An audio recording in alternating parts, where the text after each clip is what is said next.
The first set on the list is one of the first TCG exclusives of the new, at the time, Master Rule 4, and it started out strong but sadly faltered at the finish line. Vendreads are a zombie ritual archetype, with really one or two ritual spells, a series of main deck monsters that give benefits to the rituals, and 4 rituals. Compared to its partner archetype, the first and second sets gave it a head start, but by set 3 and 4, the rival archetype gained a burst in speed and power, and trust me, we'll get to them. As a result, many players abandoned Vendreads to hop on the rival's bandwagon, and left the archetype with a great design but lacking speed. And it's a shame too, given this archetype is based on Spawn and Resident Evil, for Christ's sakes. Legit, look at Vendread Slayer. Dude is sick looking! The main play enablers being Slayer and his ritual spell that is pre-preppable, thanks to naming Slayer in the effect for its protection, which is spicy. As well, you get some solid monsters like Striges and Vendread Battleguard, who's a pseudo-Shockmaster for the deck. Fun fact, though, before we move on, people were legit mad that Battleguard was not a quick effect. What? Do you really want Shockmaster back into the game in ritual form? With a quick effect? With Incantations coming a couple sets ahead? No. I would not want to play this game if that were the case. Oh hey look, it's the set that rivaled Vendreads.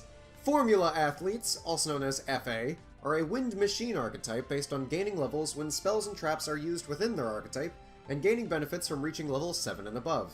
Such benefits include a Dark Law stun in the case of Hang On Mock, hand trap saying no with Whip Crosser, and double attacking with Sonic Meister. It wasn't until Extreme Force, though, that FA dominated Vendreads by introducing the best field spell of the 3 on top of a Synchro element that let them become immensely powerful. Hell, the final wave in Flames of Destruction gave us a level 7 Synchro that sees play at times in Dawn Dragster, and strangely enough, in alt win condition that no one will pull off, but it's fun when you can do it online against Ojamas, I guess. Both FA and Vendreads got their own links, and Shining Star GT was a brilliant link too that was a spicy add-on.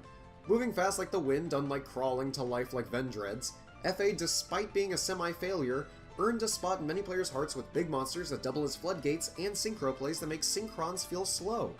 Skill Drain may kill the deck outright, but what if Skill Drain was never even allowed to be played with the speed of these lightning-fast machines able to go beyond the normal level limit of the game?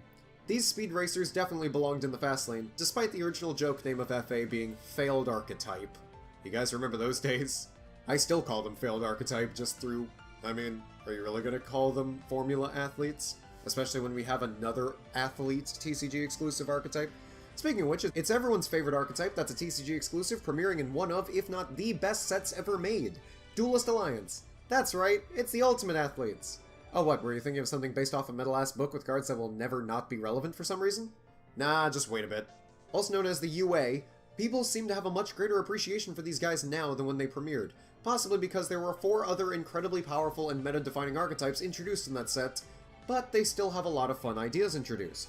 You can bounce back your athletes for any other athletes, which makes it so that whenever you have one of them on the field, you can bounce it back and summon another that fits exactly what's going on the board better. And from there, if you have the field spell out, they can get an attack boost and you're able to search. Unfortunately, that's kind of where the deck dies. It's inconsistent. When they're all tribute cards except for Midfielder, you have to get Midfielder through Reinforcement of the Army or hard drawing it, and not completing said task leads to a horrible and slow-paced death to Shaddolls, even when extra deck cards aren't a factor of this deck. Pretty low power ceiling, to the point that most people looked in the TCG exclusive slot exclusively for Burning Abyss and Glazed Over UAs, but that doesn't mean they weren't cool and original in their playstyle, especially given the fact that they have an Omega level Chad in the form of Mighty Slugger, and the equipped spell Powered Jersey that makes them an OTK threat when given the right setup. If only they had another level 4, the thing could straight up be a vanilla and it would be great for the deck. Unfortunately, a great idea sort of went to waste due to fundamentally not working with high-level monsters. Moving swiftly along to a deck that uses one of the slowest mechanics in the game's history, we have Subterrors. Subterrors are divided into 2 factions. Subterror Behemoths, the giant monsters that are trying to murder the small humanoids living underground, known as the Subterror Nemesis.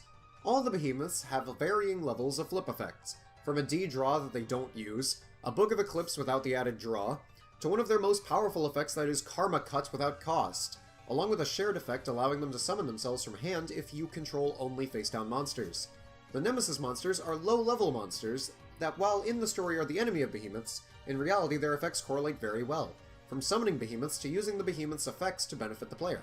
This deck has seen some recent success as a stun deck using their newest member, Subterror Guru, a Rhoda for the deck that can become a Book of Moon with another Subterror on the field, and their very powerful hand trap in Subterra Fiendus.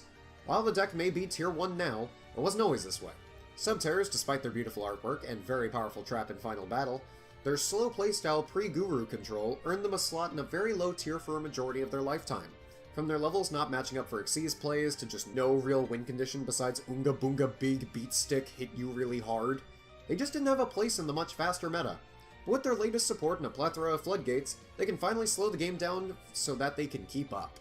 Hailing from Camelot are the original holders of the too boring to read status in archetype design, the Noble Knights. Based on the stories of King Arthur and company, Noble Knights hold the playstyle of equipped spells and gaining new levels and even effects when equipped. Easily the most well-known members include Medraut and Boars as a 2-team combo into a rank 5 with a single equip, but there's also Dristan, Merlin, and... of course! Yeah, you know her.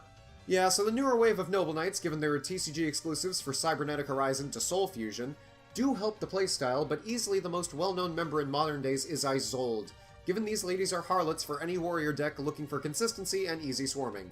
From Gokis to Six Sams to Dark Synchro, hell, even Neos thanks to Connector and Aquadolphin.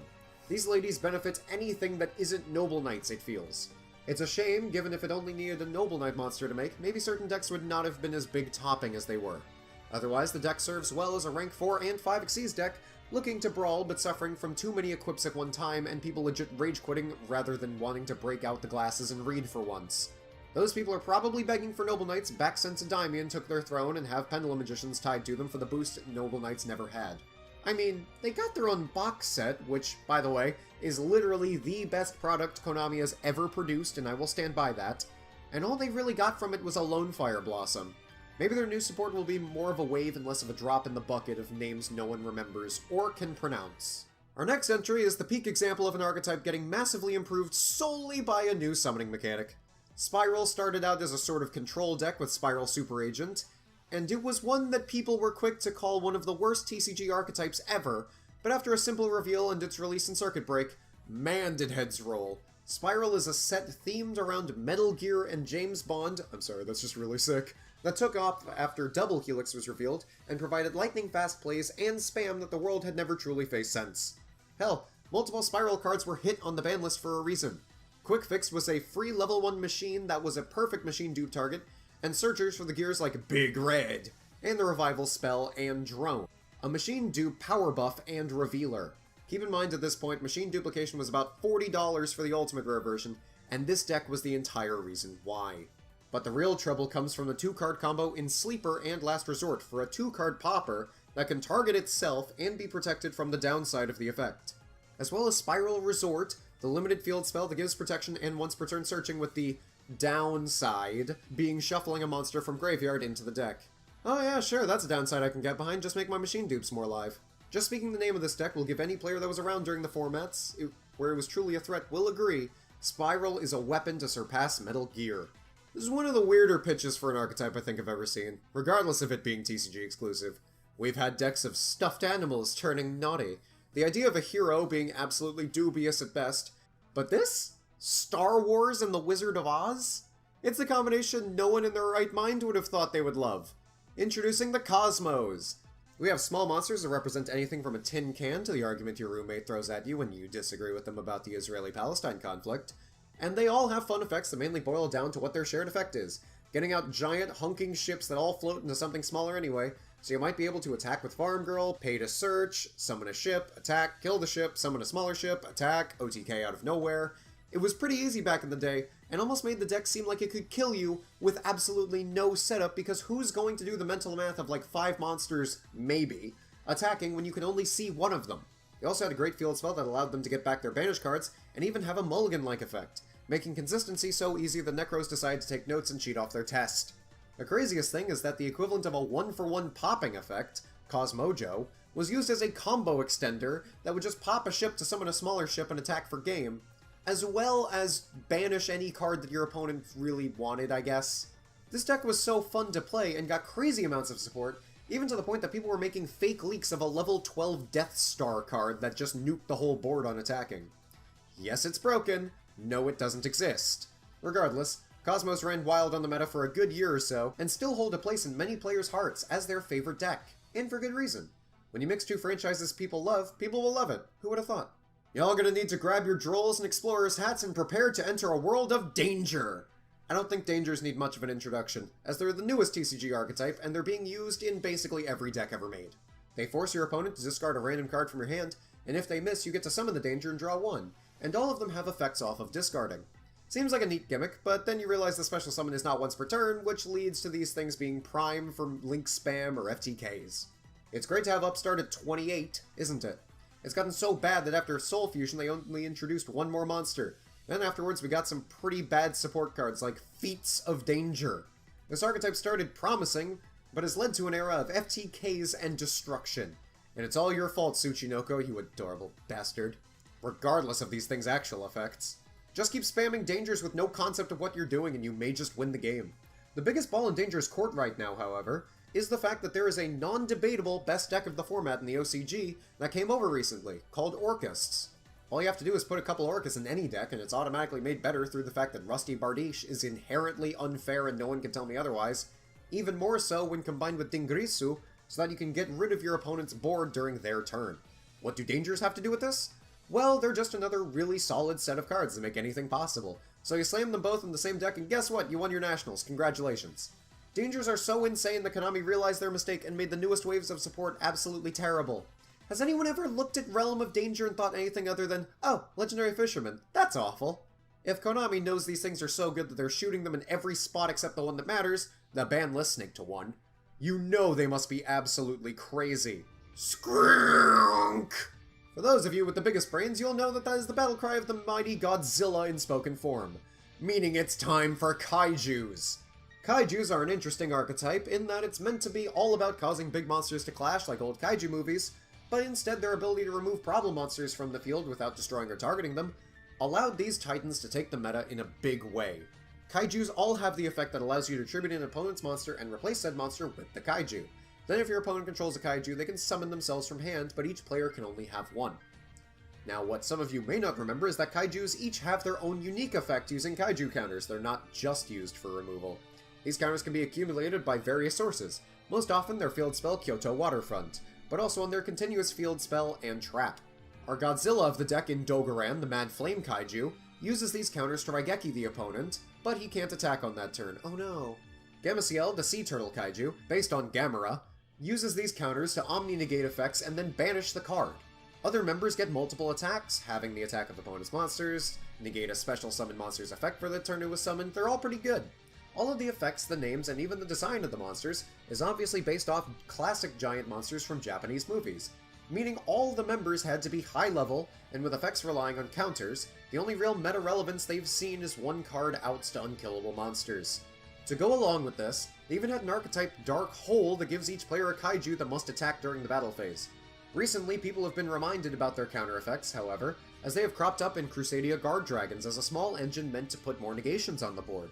With all this said, you must be asking, can kaijus function as their own deck? Well, the answer is not really, but also kind of? They are the definition of a going second deck, and even then, they don't really have plays outside of summon kinda big thing, summon bigger thing, kill kinda big thing, pass. Despite this, they are a treat for any classic movie monster fans, and a great way to get hyped for one of the first summer blockbusters of 2019. Oh god, look at this thing, I don't even... Nope. You guys know this thing. We're done. Bye. You knew this was coming. It's the archetype that was so good in the TCG that the OCG got an exclusive card for it when they were ported over that we didn't get for a couple years. Burning Abyss has been a mainstay for almost as long as I've been seriously playing, and they never seem to falter. From the days of Dante and Seer with a set Firelink to go plus off of some of the best disruption in the game, to them getting every summoning mechanic under the sun, all the while Dante, Traveler of the Burning Abyss, has been kept in high regard as possibly one of the most splashable, and what else would I run? Cards in the history of Yu-Gi-Oh! For the time.